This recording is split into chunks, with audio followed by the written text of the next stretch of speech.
my name is Lynn Mack, and I'll be going over how to distinguish the differences between goats and sheep.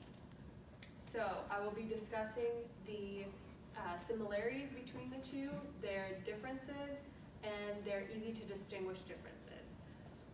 The reason for this topic is because 300 feet away from the engineering complex, which is the building that we're currently in right now, there's actually a sheep barn, commonly referred to by my friends as where the goats live. So you can tell why, kind of an idea of why I picked this topic, to help both my friends and others distinguish the difference.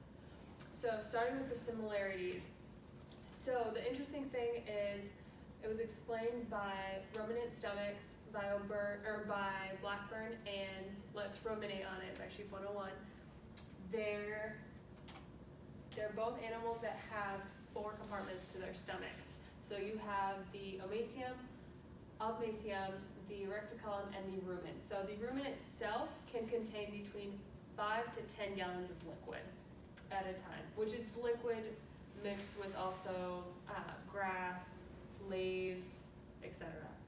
And it actually doesn't digest anything. It's pretty much a vat that holds it there while it ferments.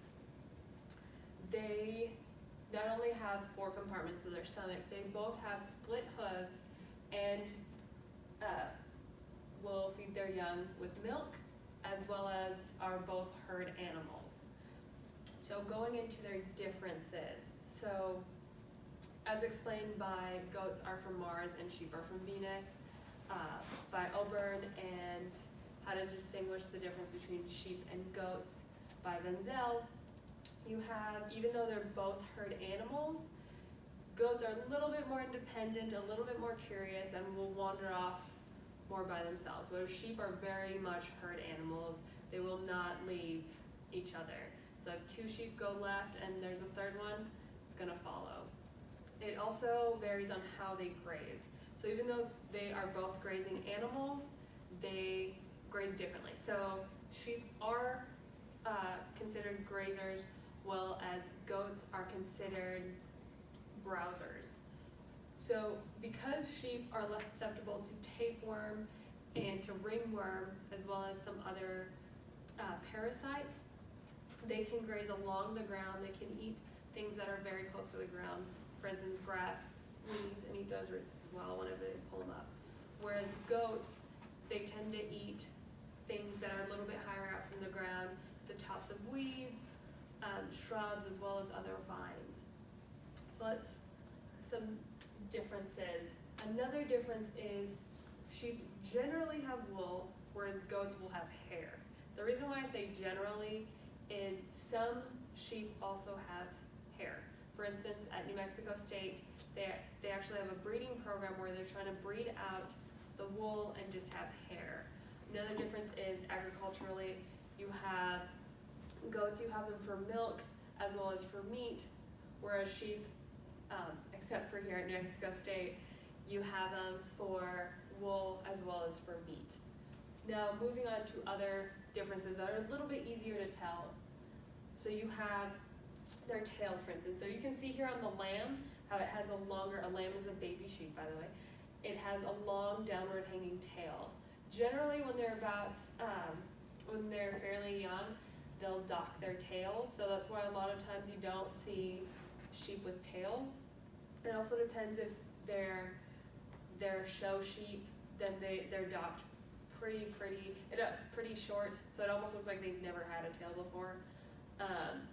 But for instance, again, the ones that are here in New Mexico State, because they are used for breeding, they'll have their tail, if I'm not mistaken, it's to the second joint. That's when they'll dock them. Whereas you can see with goats, they have, this is goat yoga, by the way, it's apparently a new fad. Goats have upright tails. They also have, you can't really see here, pull that up, but goats have beards. Both males and females have beards.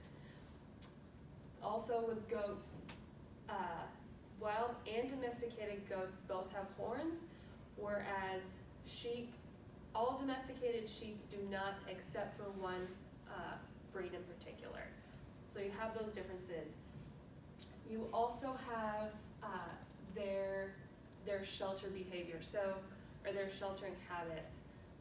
Goats like shelter.